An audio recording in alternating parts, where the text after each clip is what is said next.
Hinamak na manugang. Kabanata 341. Napakunot ng noo si Jiang Handong. Naisip niya na dahil ang Jiang family ay nakipagtulungan kay Alex Dixon at nag-alok ng napakagandang alok, ang kabilang partido ay dapat magpasalamat. Gayunpaman, hindi niya inaasahan na tatayo lang si Alex Dixon at aalis, hindi man lang siya bibigyan ng kahit anong mukha. May bakas ng galit ang sumilay sa kanyang mga mata at sinabi niya, hindi ko akalain na ganoon pala kamayabang si Alex Dixon. Miss Chin, ikaw.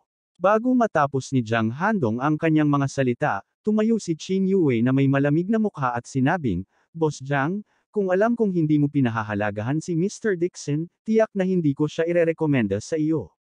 Pagkatapos sabihin iyon, tumayo din si Qin Yue. Nang hindi man lang tumitingin kay Jiang Handong, mabilis siyang lumabas na may malamig na hangin sa buong katawan. Sa pribadong silid, si Jiang Handong na lang ang natitira. Awkward ang ekspresyon niya at na-freeze on the spot. Sa kanyang mga mata, si Alex Dixon ay isang maliit na amo lamang. Sa karamihan, mayroon siyang ilang kasanayan sa medisina. Hindi niya inaasahan na makakatrabaho siya ni Qin Yue ng maraming beses. Ngayon, naging masungit siya dahil kay Alex Dixon. Ito ay hindi katanggap-tanggap sa kanya. Sa sandaling ito, tumunog ang telepono ni Jiang Handong. Kinuha niya ang telepono sa frustration. Sa sandaling nakakonekta ang telepono, narinig ang matamis na boses ni Jiang Shuili. Kuya, I asked you to receive Alex Dixon. Na-contact mo na ba siya? Kung hindi dahil sa kanya, nabuli ako kay Jinling. Nanigas ang mukha ni Jiang Handong at sinabing hindi natural, inimbitahan ko siya sa hapunan. Umiti si Jiang Shuili at sinabing, Kuya, kailangan mong tretuhin siya ng mabuti. Pinakamabuting makipagtulungan sa kanya. Ayon sa aking obserbasyon, si Alex Dixon ay isang nakatagong dragon.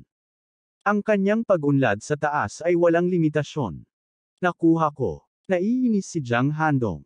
Hindi niya akalain na si Alex Dixon ay isang nakatagong dragon, ngunit ang kumpanya ng parmasyutiko na kinokontrol niya ay nakatagpo ng isang bottleneck. Kailangan niya ng bagong gamot ni Alex Dixon para tumaas ang kanyang performance. Pero hindi niya inaasahan na ganoon pala katigasan si Alex Dixon.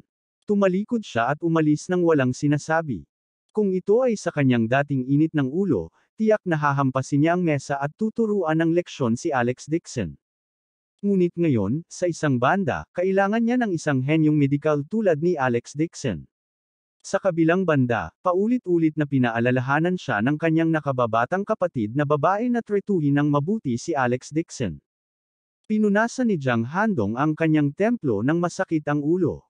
Hindi niya napigilan ang sarili na hinihiling kay Alex Dixon na iligtas ang kanyang relasyon at pag-isipan kung paano ito aayusin. Tuldok. Naglakad na si Alex Dixon papunta sa main hall. May tunog ng nagmamadaling high heels sa likuran niya, na sinabayan pa ng malutong na sigaw ng isang babae. Alex Dixon, teka. Tumayo si Alex Dixon at nakita niya si Qin Yue na humahabol sa kanya na naka-high heels. Nakasuot siya ng itim na OL uniform na mahigpit na nakapulupot sa kanyang maselang katawan. Nang tumakbo siya, nanginginig ang kanyang maselang katawan. Hindi niya maiwasang tumingin sa kanya ng ilang beses. Hingal na hingal si Qin Yue. Naabutan niya si Alex Dixon at sinabing, anong nangyari ngayon lang? Ay, humihingi ako ng tawad sa iyo. Nakatrabaho ko na si Jiang Handong dati. Nabalitaan niya mula sa isang lugar na kilala kita, kaya hiniling niya sa akin na mag-imbita sa iyo. Gusto niyang magpasalamat sa pag-aalaga mo sa kapatid niya. Pagkasabi niyon ay inis niyang tinapak ang paa niya. Kung alam ko lang na ganito ang pakikitungo niya sa iyo, hindi na kita ilalabas. Simula ngayon, gagawin ko ang lahat para iwasan si Jiang Handong at iwasang makisalamuha sa kanya. Mahinang sinabi ni Alex Dixon, ayaw ko lang siyang makatrabaho. Hindi mo kailangang putulin ang relasyon mo sa Jiang family dahil sa bagay na ito. Pagkatapos ng lahat, ang Jiang family at ang Su family ay pantay-pantay sa Jing City. Kadalasan ay marami silang business deals sa isa't isa. Malamig nang umuso si Qin Yue, lahat ng tao sa kabisera ay natatakot sa kanya, ngunit hindi ako. Nang makita ang kanyang hitsura ng kawalan ng katarungan, ang discomfort na naipon sa puso ni Alex Dixon ay nawala din ng husto. Umiling siya at sinabing, hindi ko siya sineseryoso. Habang nag-uusap pa lang silang dalawa ay may isang grupo ng mga tao ang lumapit sa kanila. Nakayuko ang isa sa mga lalaki habang hinihintay ang dalawa pa. Nang bigla siyang tumangala at nakita si Alex Dixon, nagulat siya at napamura, bakit ka nandito? Nanlamig ang mukha ni Alex Dixon.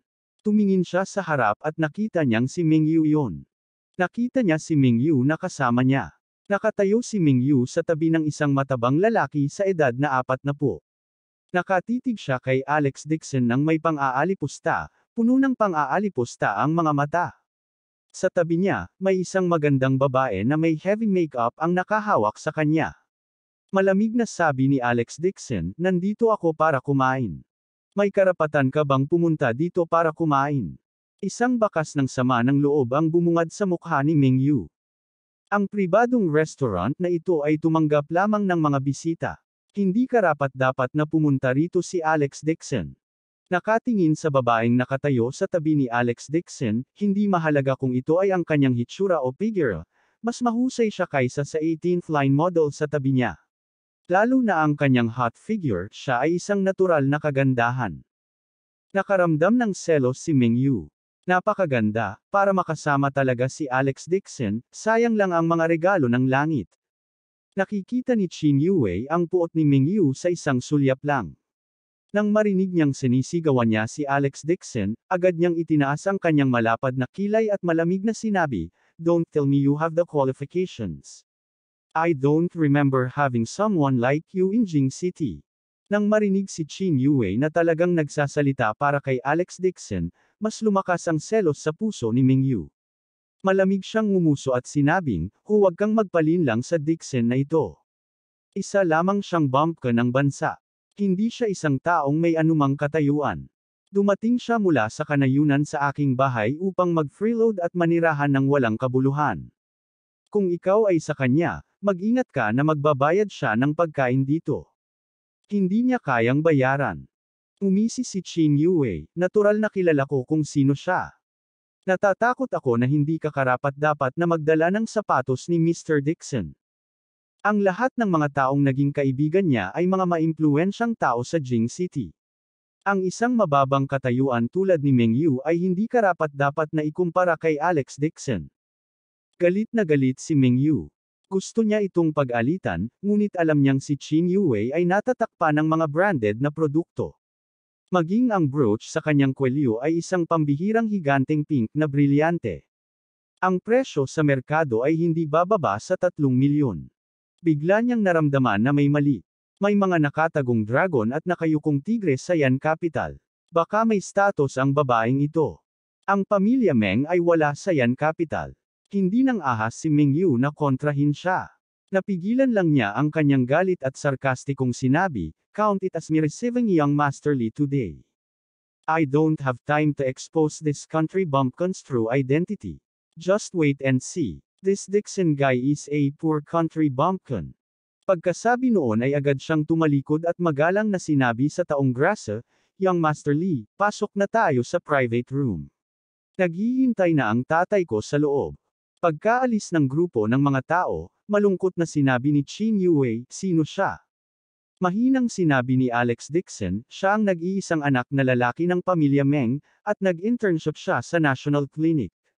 Lalong nenas si Chin Yue, habang pinapagalitan at hinabol niya sila, isang pamilya Meng lang, hindi kahit isang third-rate na pamilya. How dare he be so impudent in front of you? Kung alam niya kaya mong sirain si Meng, pamilya sa isang pangungusap lang, gusto kong makita kung maglalakas loob pa rin siyang bastyusin ka. Sabi ni Alex Dixon habang naglalakad, hindi karapat-dapat banggitin ang mga langgam. Tara na. Magkasunod na lumabas ng hotel ang dalawa, ngunit hindi nila alam na sa kanto sa likod nila, lumabas si Jiang Handong na may malungkot na mukha. Ngayon pa lang, pinagsisihan niya ang kanyang ginawa at handa siyang ibigay ang mukha kay Alex Dixon, ngunit hindi niya inaasahan na maririnig ang usapan na ito. Natatakot siya na mas mataas ang katayuan ni Alex Dixon kaysa sa inaakala niya. Pero ngayon, sinulyapan ni Jiang Handong si Mingyu, na hindi kalayuan, at inutusan ang katulong sa likod niya, tawagan mo siya. Kabanata 342. Agad na humakbang ang katulong papunta kay Mingyu at pinagsabihan ito ng walang galang. Young Master Jiang asked you to come over. May itatanong ako sa iyo. Sinong Young Master Jiang? Lumingon si Mingyu at natigilan. Sarcastic na sinabi ng assistant, sa tingin ko ay wala ka na sa isip mo. Ilang tao sa Yan Capital ang naglakas loob na tawagin ang kanilang sarili bilang Young Master Jiang. Baka galing sa Jiang family. Biglang napatigil sa pagsasalita si Mingyu. Sa sobrang tuwa niya ay kumukulo ang dugo niya. Ang Jiang family, isa sa 4 na malalaking pamilya sa Yan Capital. Paano ito naging posible? Iyon ang sikat na Yan Capital's Crown Prince. Hindi kaya dumating ang pamilya Jiang upang pasalamatan siya sa pagpapagaling ng mga paso ng anak ni Third Master Jiang. Tuwang-tuwa si Mingyu. Wala siyang oras na kumain kasama si Young Master Li. Mabilis siyang yumuko at yumuko. Isang karangalan na makilala ka, Young Master Jiang. Dinala siya ng assistant sa pinto ng private room at magalang na kumatok sa pinto bago pumasok. Nakita ni Mingyu si Jiang Handong na nakaupo sa upuan mula sa itaas. Tuwang-tuwa siya at nanginginig sa excitement. Jiang. Young Master Jiang, ito ay aking malaking karangalan. Tuwang-tuwa si Mingyu na hindi man lang siya makapagsalita ng malinaw. Nanatiling kalmado si Jiang Handong at malamig na humarang sa kanya. Kilala mo ba ang lalaking nag-walk out kanina? Alin? Natigilan si Mingyu. Sabi mo si Alex Dixon. Tumango si Jiang Handong at tahimik na nagtanong, kilala mo siya? Higit pa dyan. Nagalit si Mingyu nang mabanggit si Alex Dixon. Tanong niya, Young Master Jiang, ngayon lang ba kayo na-offend nitong si Dixon? Sumimangot si Jiang Handong. Kung sinabing hindi lang siya binigyan ng mukha ni Alex Dixon, talagang nasaktan niya si Jiang Handong. Gayunpaman, ang kanyang nakababatang kapatid na babae ay pinagsama ang lahat ng kanyang pansin kay Alex Dixon. Dagdag pa sa katotohanan na ang tanging pagkakataon para sa Jiangs na makabalik ay si Alex Dixon, ang Jiang family ay kailangan pa ring umasa kay Alex Dixon. Nang makita ang hindi tiyak na ekspresyon ni Jiang Handong, naisip ni Mingyu na nataman niya ang ulo. Agad siyang natuwa sa kanyang puso. Ang Dixon na ito ay karaniwang mayabang, ngunit ngayon ay nasaktan niya si Jiang Handong. Tila hinahanap niya ang sarili niyang kamatayan. Agad na nagpalaki si Mingyu at sinabing, Young Master Jiang, itong Alex Dixon ay isang bumpkin lang. Bumaba siya mula sa kanayunan papunta sa Yan Capital upang sumilong sa pamilya Meng. Napangiwi siya sa aking ama. Gusto niya talagang manligaw, my sister. I was just about to chase him out. Kung na-offend ka niya ng ganyang hamak na bagay, tuturuan ko talaga siya ng leksyon pagbalik ko. I will personally escort him here to apologize to Young Master Jiang. Tuwang-tuwa siya sa kanyang puso. Ang Jiang family ay nagkaroon ng malalim na relasyon sa National Clinic, at ang direktor ay miyembro ng Jiang family. Hindi niya akalain na bibigyan siya ng langit ng pagkakataon. Kung mapasaya niya si Jiang Handong, kailangan ba niyang mag-alala na hindi siya maging alagad ni Lu Hongjian? Siya ay natatakot na siya ay maaaring gumawa ng isang meteoric na pagtaas sa isang go. Tinitigan siya ni Jiang Handong ng ilang segundo, pagkatapos ay dahan-daang sinabi, hindi na kailangan, maaari kang umalis. Narinig niya lang ang pag-uusap ni Mingyu at Alex Dixon, pati na rin ang paglalarawan ng kanyang ate at ang nakita niya. Si Alex Dixon ay hindi ganoong tao. Sa kabaligtaran, ito ay si Mingyu. Noong kasama niya ang kilalang-kilalang Young Master na si Li ngayon, parang sarat pa rin siyang kinukulit, na ikinaiinis ni Jiang Handong sa kanya. Tungkol sa pagkakakilanlan ng intern alchemist ng National Clinic, hindi pa ito narinig ni Jiang Handong. Sa anumang kaso, ito ay isang hindi gaanong mahalagang posisyon. Si Mingyu ay nakalubog pa rin sa pantasya ng pabor sa Jiang family. Gusto niyang purihin sila ng kaunti, ngunit pinalayas siya ng kanyang katulong. Sa pribadong silid, sinabi ni Jiang Handong sa kanyang katulong na may taimtim na mukha, paano na-recruit ng National Clinic ang gayong hamak na tao. Kung alam ng iba na siya ay miyembro ng National Clinic, ito ay isang insulto sa kanyang reputasyon. Nagmamadaling humingi ng paumanhin ang katulong, Young Master Jiang, mangyaring huminahon. Ipapaalam ko kaagad kay Curator Jiang ang tungkol dito. Hindi na kailangang ayusin ang taong ito sa restaurant. Bahagyang tumango si Jiang Handong. Ang pamilya Jiang ay palaging malinaw tungkol sa pasasalamat at sama ng loob. Kapag may kabaitan, laging may bukal na masusuklian ito. Ito ay dahil kailangan niya ang tulong ni Alex Dixon, ngunit dahil hindi rin niya makuha ang kanyang sarili na hanapin siya muli, kaya nagsimula siya sa ibang aspeto. Tumawag siya kay Third Master Jiang at sinabing, Third Uncle, ang Jiang family ay may ilang vilya sa Ganjin Gate. Piliin ang pinakamahusay at humanap ng dahilan para ibigay ito kay Alex Dixon. Gustong habulin ng pamilya Meng, siya. Siguraduhin hindi palalampasin mo ang pagkakataon. Nang mabalitaan niyang itataboy ni Meng Yu si Alex Dixon, nanatili siyang kalmado at nakolekta, dahil magandang pagkakataon ito para manalo siya. Pagbalik ni Jiang Shuili sa Yan Capital, anyayahan niya si Alex Dixon sa welcome banquet para talakayin ang pakikipagtulungan. Masayang humakbang pasulong si Meng Yu, tuwang-tuwa na halos lumutang na siya. Pagbalik niya, kinailangan niyang parusahan ng matindi si Alex Dixon. Kung mapapabore niya si Young Master Jiang, hindi lang siya, kundi pati na rin ang pamilya Meng ay makakagawa ng mabilis na pagtaas. Tuldok. Nakipag-chat si Alex Dixon kay Qin Yue saglit. Nalaman niya na si Su Qingcheng ay nanatili sa Jinling ng napakatagal at maraming bagay ang naipon sa kumpanya. Siya ay abala sa pakikitungo sa kanila at walang oras upang hanapin siya. Tanong ni Qin Yue, Alex Dixon, kung hindi dahil kay Jane Lewes, pakakasalan mo ba si Qingcheng?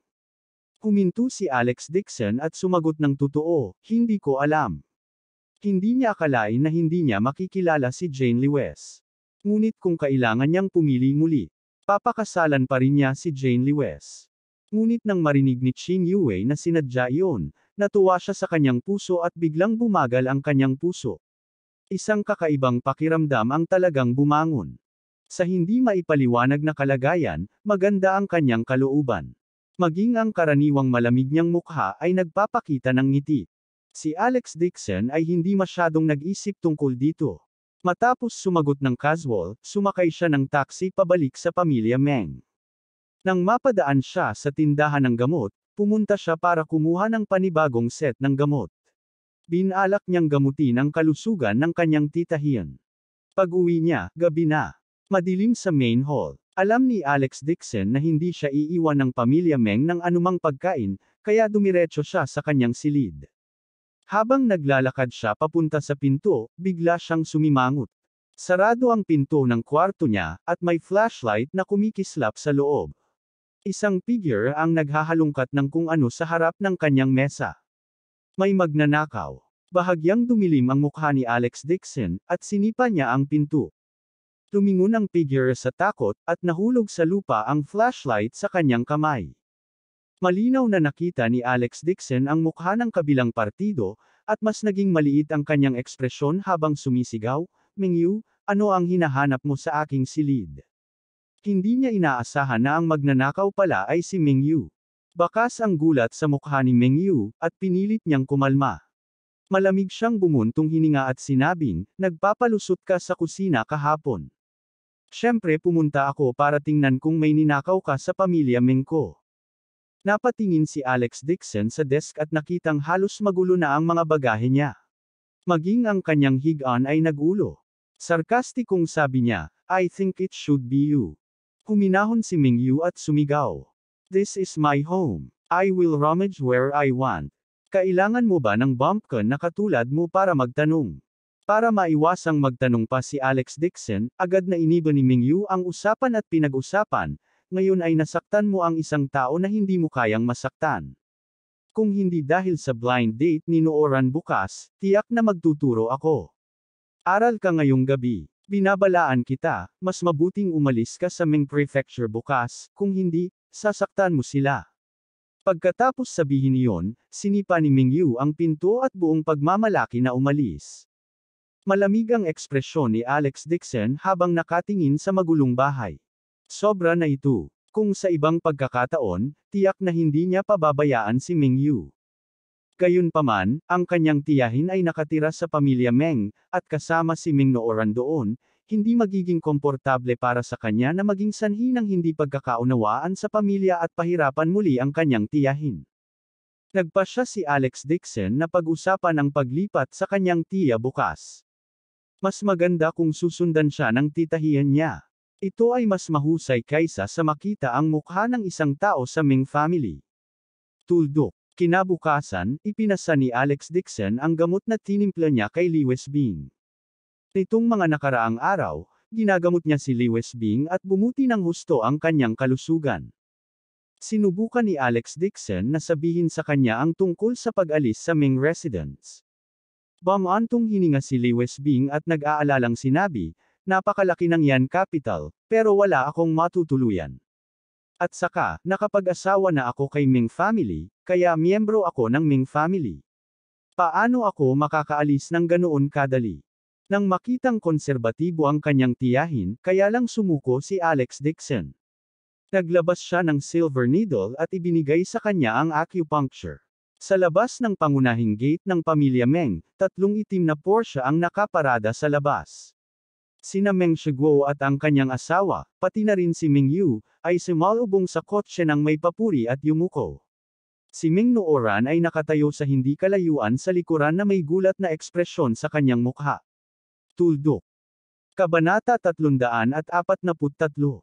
Personal na binuksan ni Meng Shiguo ang pinto ng kotse at nakangiting sinabi, "Young Master Li, handa na ang handaan. Hihilingin ko kay Nooran na sumama sa amin sandali at uminom pa ng kaunti sa inyo." Sigaw ni Ming Yu. "Nooran, pumunta ka at salubungin si Young Master Li." Nang inag si Ming Nooran at hindi ng ahas na sumuway. Nakagat lang niya ang bala at lumakad pasulong. Ang bumaba sa sasakyan ay mataba na may tiyan ng beer. Mababaw ang mukha niya. Isang tingin at masasabing matagal na siyang nagpapakasasa sa kanyang buhay. Pagkababa niya ng sasakyan, naiinip niyang tiningnan si Ming Nooran. Agad namang natigilan ang mga mata niya. "Rule the country. Hindi ko akalain na ganito katanda ang anak mo. Ang ganda-ganda talaga niya kapag lumalabas." Habang nagsasalita si Young Master Li, iniunat niya ang kanyang kamay sa malaswang paraan, gustong hilahin ang kamay ni Ming Nooran. Mabilis na umiwas si Ming Nooran at tumalikod para maglakad papasok ng bahay. Ang kahabag-habag na babaeng ito. Galit na napag-alitan ni Qin Yuan at bumaling ng pabor kay Young Master Li, mahiyain si Nooran. Matagal na niyang inaasam na makasal sa Li family. Sinamahan ng grupo ng mga tao si Young Master Li sa main hall para maupo. Si Ming Nooran ay inayos ng kanyang ama na maupo sa tabi ni Young Master Li at nakaramdam ng hindi komportable sa lahat. "Nooran, toast para kay Young Master Li." Sigaw ni Meng Shiguo. Wala nang choice si Ming Nooran kundi itaas ang tasa, ngunit sa kanyang puso, parang naiinis siya na parang nakain ng langaw. Ang ganda talaga ng kamay na ito. Kinuha ni Young Master Li ang baso at sadyang hinawakan ang maliit niyang kamay. Napaatras si Ming Nooran na parang nagulat sa kuryente at hindi namamalayang pinunasan ang kanyang damit. Hindi niya akalain na ang mga magulang niya ang mag-aayos na dumating si Young Master Li at kumain ngayon. Napilitan siyang lumapit at umupo sa tabi niya. Gusto na lang niyang tapusin ang pagkain at bumalik sa kanyang silid. Pagkatapos ng 30 taon ng pag-inom, inutusan si Ming Nooran na uminom ng ilang baso ng alak. Hindi siya makainom ng marami at lasing na siya. Unti-unting nagdilim din ang langit. Hindi nakainom ng marami si Ming Nooran at umalis na lang siya ng maaga para bumalik sa kanyang kwarto para magpahinga.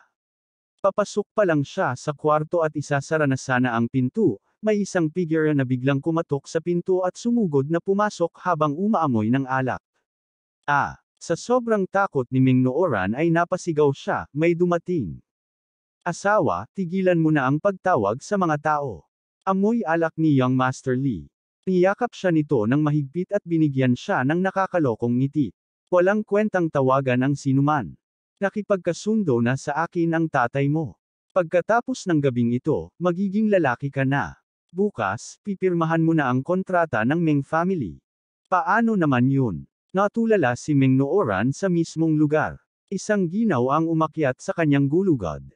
Ito ay hindi inaasahan. Ibinenta nga siya ng kanyang ama kay Young Master Li para paglaruan. Sabik na pinunit ni Young Master Lee ang kanyang damit at patuloy na lumunok. Anyway, you are my wife. This is your father and your brother's idea. We will consummate our marriage tonight. Si Meng Nooran ay napuno ng kalungkutan at galit. Sa sobrang galit niya ay tumulo ang luha sa kanyang mga mata. Ang kanyang puso ay napuno ng kawalan ng pag-asa. Ang huling bakas ng pag-asa para sa pamilya Meng sa kanyang puso ay nasira din ng isang pa. Mula sa simula hanggang sa huli, hindi siya tinuring ng pamilya Meng bilang sarili nilang anak. Itinuring lamang nila bilang bargaining chip na maaaring ipagpalit sa mga ibang bagay. Sinamantala ang sandaling hindi siya handa, bigla siyang itinulak ni Young Master Lee sa kama at akmang sasunduan siya. Magwala ka, umiyak at nagpumiglas si Meng Nooran. Ngunit ang bagay na ito ay tacitly na inaprubahan ng kanyang mga magulang. Kahit sumigaw siya hanggang sa mabuka ang lalamunan niya, walang darating. Biglang may kumislap na liwanag sa isip ni Meng Nooran at agad itong napasigaw sa sakit. Kuya Alex, dali-daling iligtas ako. Bitch, tawagin mo ako sa pangalan ng ibang lalaki. Galit na galit si Young Master Lee. Ginamit niya ang alak para iwagayway ang kanyang kamay at sinampal ng malakas sa mukha ni Meng Nooran. Tuldok. Sa likod bahay, katatapos lang ibigay ni Alex Dixon kay Lewis Bing ang acupuncture nang bigla itong sumimangot at tumayo. Anong problema? Natigilan si Lewis Bing. Si Alex Dixon ay nakikinig ng mabuti. Parang narinig ko si Nooran na humihingi ng tulong. Umiti si Lewis Bing at umiling. Siguro mali ang narinig mo. This is the Meng family. Who dares to behave atrociously in the Meng family? Nag-isip sandali si Alex Dixon, saka tumango at umupo. Totoo yan. Ano man ang mangyari, ang pamilya Meng ay isang prestihiyosong pamilya sa Yan Capital. Paanong ang isang ordinaryong magnanakaw ay mangangahas na gumawa ng gulo dito?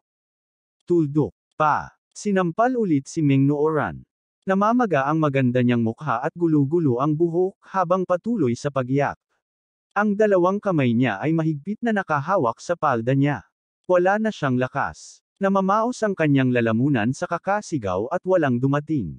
Hindi rin dumating si Alex Dixon. Ang puso ni Meng Nooran ay napuno ng kalungkutan at kawalan ng pag-asa. Napagpasyahan niya na kung mawala ang kanyang pagkainosente ngayong gabi, mas gugustuhin niyang magpakamatay sa ilog kaysa magpakasal sa gayong hamak. Huminga ng malalim si Young Master Lee. Nang makita niyang hinihila nito ang palda niya, galit siyang nagmura. "Turk, ikaw ang asawa ko. How dare you not let me sleep? Kapag pinakasalan mo ako, paglaruan kita hanggang kamatayan."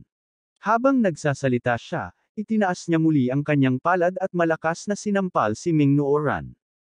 Sa sandaling ito, ang brasong ibinaba niya ay biglang nalamig sa himpapawid. Isang bakal na palso ang mahigpit na humawak sa kanyang palso mula sa likuran. WHO. Hindi makagalaw si Young Master Lee at galit na iniangat ang ulo. Isang kamao ng hangin ang tumama sa kanya. Bago pa makapag-react si Young Master Lee, nakaramdam siya ng matinding sakit sa kanang mata. Agad siyang napasigaw at gumulong sa lupa. Hindi maayos ang damit ni Meng Nooran. Tumangala siya sa takot at napasigaw sa gulat. Kuya Alex. Si Alex Dixon ay nakatayo sa labas ng pinto na parang isang bakal na punit. Malamig ang kanyang mukha, at madilim ang gabi sa kanyang likuran. Napayakap si Meng Nooran sa kanya at niyakap siya ng mahigpit, umiiyak ng malakas. Tinakpan ni Young Master Lee ang kanyang mga mata at bumangon mula sa lupa. Nakita niyang hindi niya nakita sa katawan ang damit ni Meng Nooran, at niyakap pa ito ng mahigpit ni Alex Dixon. Agad siyang nakaramdam ng selos at itinaas ang kanyang paa para maramdaman si Alex Dixon. "Mabaho, babae. Nagnakaw ka talaga ng lalaki sa likod ko." Niyakap ni Alex Dixon si Meng Nooran at hindi gumagalaw. Bigla, mabangis niyang sinipa palabas at tinamaan si Young Master Lee sa tiyan. Parang cannonball ang katawan ni Young Master Lee habang pinalipad siya. Kinampas niya ng malakas ang pinto at ilang beses na gumulong sa lupa. Nahulog siya sa bakuran na duguan ang ulo. Ilang figure ang sumugod. Kakalakad lang ni Meng Shiguo nang makita niya si Young Master Lee na dumyugo ang buong mukha. Siya ay natakot sa labas ng kanyang talino. Nagpumiglas si Young Master Lee na bumangon. Tinakpan niya ang sirang tulay ng ilong niya at napasigaw ng hibang. Ang galing mo talaga, Ming family. May ninakaw ang anak mo, and you actually want to marry into the Lee family. I don't even want to give this kind of bitch to me. Nang matapos ang pagmumura ni Young Master Lee, natakot siya na patuloy siyang bugbugin ni Alex Dixon, kaya nagmadali siyang lumabas ng pinto. Nagulat si Meng Shiguo. Gusto niya itong pigilan, ngunit huli na ang lahat. Sa sobrang galit niya ay hindi siya makapagsalita. Tumangala siya nang may malungkot na mukha at nakita niya si Ming Nooran, na hindi maayos ang damit, na nakayakap ng mahigpit kay Alex Dixon. She shouted in a stern voice, "Alex Dixon, sinira mo ang kasal ng anak ko.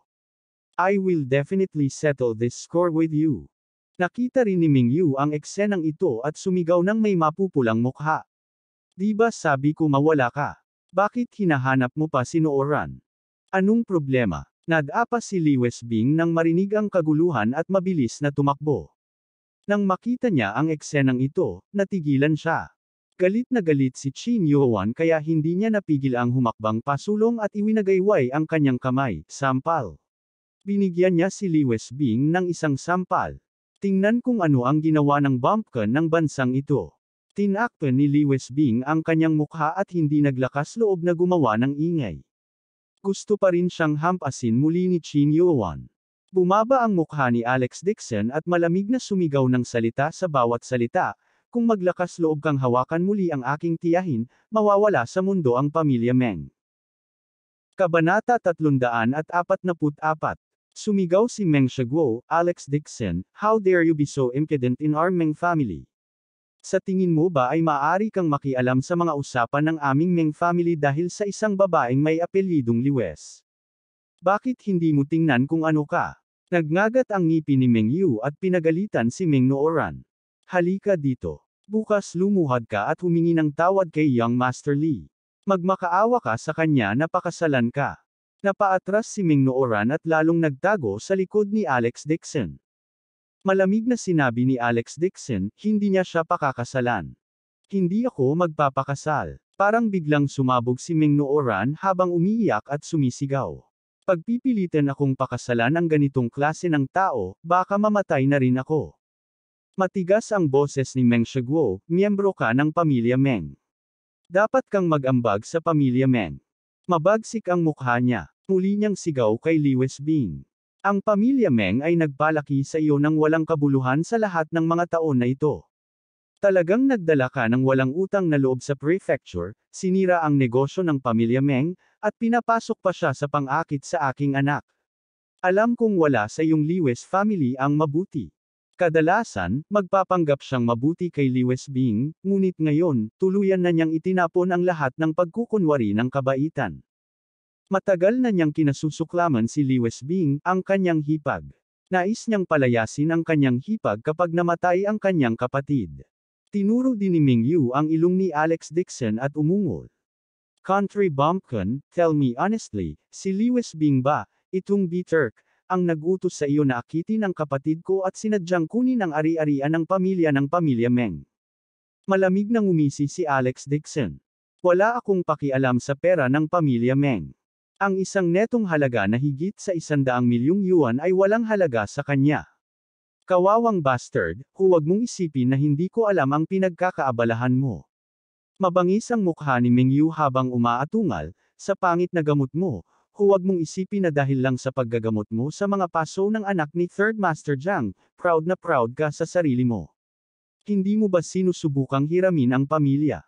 Rekomendasyon para makapasok sa National Clinic. Kung susuko ka sa ideyang ito, paano magiging pumasok sa National Clinic ang isang bumpkin na tulad mo?" Alex Dixon sneered, "So ikaw ang nagnakaw ng gamot ko. No wonder hinahalugug mo ang kwarto ko. Gusto mo pang nakawin ang gamot ko, di ba? Ako, hindi ko ginawa." Natigilan ang ekspresyon ni Meng Yu, at agad niya itong itinanggi.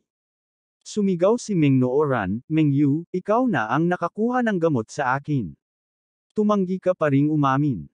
B***Turk, tinutulungan mo talaga ang isang tagalabas." Si Meng Yu ay nagngangalit dahil sa kahihiyan at nagmura. "Napaka-protective mo sa isang country bumpkin. Natatakot ako na matagal mo siyang natutulog. Baka ilang beses kang nagpalaglag sa likod ng mga magulang mo. Napag-alitan din si Chin Yuan, bakit ako nagsilang ng walang hiyang asong tulad mo? Galit na galit si Meng Nooran kaya hindi siya makapagsalita. Umiyak siya at sinabi kay Alex Dixon, Kuya Alex, ayaw ko nang manatili rito. Tumango si Alex Dixon. Sige. Galit na galit si Meng Shiguo. Tinuro niya si Alex Dixon at sumigaw, Get lost. Get out of the Ming family now. It's not up to an outsider like you to interfere in the matters of the Ming family. Malamig na sabi ni Alex Dixon, matagal ko nang gustong umalis. Nooran, mag-impake ka na ng mga gamit mo. Agad namang tumango si Meng Nooran at walang pag-aalinlangan na tumakbo papasok sa silid. Siya ay lubos na nadismaya sa pamilya Meng at sa kanyang mga magulang. Ayaw na niyang manatili pa sa malamig na lugar na ito. Nagdilim ang mukha ni Meng Shiguo at sumigaw siya ng may mahigpit na boses. Kung maglakas loob kang umalis, huwag na huwag kang papasok sa tarangkahan ng pamilya Meng mula ngayon. Ako, ang pamilya Meng, ay hinding-hindi magkakaanak ng babaeng katulad mo. Tumingon si Meng Nooran na may nahihirapang ekspresyon sa kanyang mga mata. Nanginginig na sabi niya, ikaw, sa tingin mo ba ay anak ako? Nang matapos, walang pag-aalinlangan siyang tumalikod at tumakbo para mag-impake ng mga gamit. Walang kabuluhan, ang dugo ng pamilya Meng ay dumaloy sa kanyang katawan, ngunit sa huli, ang mga taong higit na nagpoprotekta sa kanya ay sina Lewis Bing at Alex Dixon, ang dalawang tagalabas. Tumingin ulit si Alex Dixon kay Lewis Bing at sinabing, Tita, aalis na kami ni Nooran kay Ming Noo. Gusto mo bang umalis kasama namin? Ako. Nanginginig si Lewis Bing. Nanlamig ang mukha ni Meng Shiguo at sinabing, Ate, kung aalis ka sa Ming family, hindi ka na magiging miyembro ng Ming family. Wala kang karapatang walisin ang puntod ng kapatid ko. Ang ancestral hall ni Meng. Aalisin ka rin ng pamilya sa listahan. Mas mabuting pag-isipan mo ito ng mabuti. Huwag kang magulo na parang walang kwentang pamangkin mo. Ginamit niya ang kabaitan at paghawak para sa tulong niya. Nagdesisyon na kasi siya. Mahal na mahal ni Lewis Bing ang kanyang asawa at handang panatilihin ang kanyang kilan isang puri para sa kanyang asawa. Imposibleng umalis siya sa pamilya Meng. Gayunpaman, dahan-daang itinaas ni Lewis Bing ang kanyang ulo at mariing sinabi, ang dahilan kung bakit ako nanatili sa pamilya Meng ay dahil sa huling hiling ng iyong kapatid. Sana ay mapangalagaan ko ang hipag. Ako ay nasa pamilyang Ming noong 12 ng taon, at tinatrato ko kayong lahat bilang sarili ko. Pero naisip mo na ba ako bilang hipag?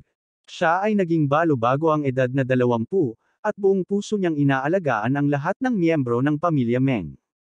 Gayunpaman, hindi ito nagbabalik ng anumang paggalang. Bahagyang kumunat ang noo ni Meng Shiguo, ang mga alaala ng nakaraan ay nag-flash sa kanyang isipan. Nagpakasal si Lewis Bing sa pamilya Meng, at nakarete ang kanyang kuya. Inalagaan niya ang kanyang nakitang kapatid, at buong lakas niyang pinagsilbihan ang kanyang biyenang paralisado. Parang ina ang panganay na hipag. Buong puso ding inalagaan ni Lewis Bing ang hipag ng pamilya Meng. Pinagaan ni Meng Shiguo ang kanyang tono at sinabi sa malalim na boses, Aba, pakiusap, alagaan mo ako. Bibigyan kita ng huling pagkakataon. Basta't hiling mo kay Alex Dixon na lumuhad at humingi ng tawad, at hikayatin si Nooran, para magpakasal sa Lee family, gagawin ko. Hindi na kailangan. Walang pakialam na sinabi ni Lewis Bing, mula ngayon, outsider na lang ako. Hindi ako makikialam sa desisyon nila. Ang pangit ng ekspresyon ni Meng Shiguo mabangis na sinabi, dahil iyon ang kaso, bawal kang sumamba sa memorial tablet ng aking kuya. Bawal kang ilibing kasama ng aking nakatatandang kapatid pagkatapos mong mamatay. Tatanggalin ka rin ng pamilya Meng, mula sa listahan. Bahagyang ngumiti si Lewis Bing at sinabing, ito ay isang hindi nararapat na reputasyon. Natural na malalaman ito ng aking asawa sa underworld. Sa oras na ito, may bitbit ding maliit na bundle si Meng Nooran at nagmamadaling lumapit. Hindi man lang tumingin si Alex Dixon kay Meng Shiguo at sinabing, let's go. Bawal kang umalis. Biglang humakbang pasulong si Meng Yu at sumigaw sa mabagsik na boses, dahil hindi ka miyembro ng pamilya Meng, bawal kang magdala ng kahit ano. At saka, kailangan kong halugugin ang iyong mga katawan para hindi ka magnakaw, kahit ano mula sa pamilya Meng. Pagkatapos sabihin niyon, itinuro niya si Lewis Bing at sinabing, ang alahas sa katawan mo ay pag-aari ng pamilya Meng. Malamig na sinabi ni Meng Nooran, ang mga alahas na ito ay ang mga regalo sa kasalan ng tiyuhin hanggang tiyahin. Sigaw ni Meng Yu, mga bagay din yan kay Meng family. Gusto pang magsalita ni Meng Nooran ngunit pinigilan siya ni Lewis Bing. Mahinahon niyang hinubad ang jade bracelet at kwintas at inilagay sa lupa. Nang tanggalin ang singsing sa kasal ay hindi niya namumula ang kanyang mga mata. Ito lang ang tanging alaala niya kasama ang kanyang namatay na asawa ngunit desidido pa rin niyang inalis iyon. Si Meng Nooran ay nasisiraan ng loob. Itinaas niya ang kanyang kamay at inihagis ang bag sa lupa. Nilingon niya si Alex Dixon at sinabing, Kuya Alex, alis na tayo. Tumango si Alex Dixon at pinrotektahan ang kanyang tiyahin at pamangkin habang naglalakad sila papunta sa pintuan. Ang mukha ni Meng Shiguo ay sobrang pangit. Duguan ang mga mata niya. Sumigaw siya, huwag kang babalik pagkatapos mong umalis. Umalis silang tatlo sa Meng residence nang hindi lumilingon. Maluwag ang mahabang kalye at umiihip ang malamig na hangin. Nang inag si Meng Nooran dahil sa lamig. Nagmamadali siyang umalis at nakakot lang. Napabuntong hininga si Lewis Bing at sinabing, Alex, si tita ang nagdawat sa iyo. Manghihiram ako ng pera sa bahay ng nanay ko at uupa muna ako ng tirahan. Sabi ni Alex Dixon, actually, nasa Jing City ako. May isa pang bahay. Bago pa niya matapos ang kanyang tanong, isang itim na kotse ang mabagal na dumaan. Abangan ang susunod na kabanata.